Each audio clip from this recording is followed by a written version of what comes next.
കല്ലാറിൽ പ്രവർത്തിക്കുന്ന സ്വകാര്യ സാനിറ്ററി സ്ഥാപനത്തിൽ പ്രദേശത്തെ തൊഴിലാളികൾക്ക് ജോലി നൽകണമെന്നാവശ്യപ്പെട്ട് വിവിധ യൂണിയനുകൾ നടത്തിവരുന്ന അനിശ്ചിതകാല സത്യാഗ്രഹം 45 ദിവസം പിന്നിട്ടു. മാനേജ്മെന്റ് തൊഴിലാളികളെ വെല്ലുവിളിക്കുകയാണെന്നും യൂണിയനുകൾ നടത്തുന്ന സമരം ശക്തമാക്കുമെന്നും നേതാക്കൾ പറഞ്ഞു.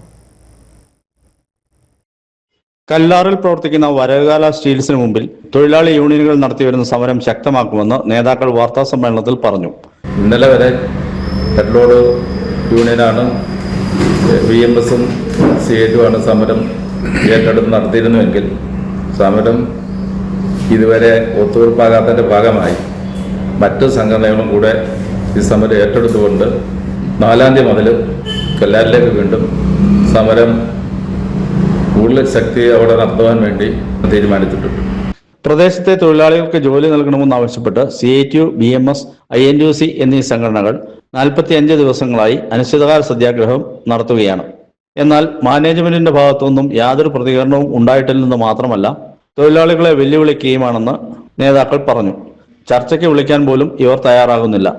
കയറ്റിറക്ക് തൊഴിലാളികൾ നടത്തുന്ന ഈ സമരത്തിൽ ഇതര മേഖലയിലെ തൊഴിലാളി യൂണിയനുകൾ കൂടി പങ്കെടുക്കും. ഇതിന്റെ ഭാഗമായി 9-ാം തീയതി കരുണാപുരം, പാമ്പാടുംപാറ, നെടുങ്കണ്ടം എന്നീ പഞ്ചായത്തുകളിലെ തൊഴിലാളികൾ പണിമുടക്കും.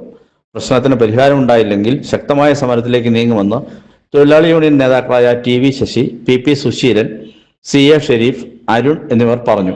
News bureau, Nedumkandam.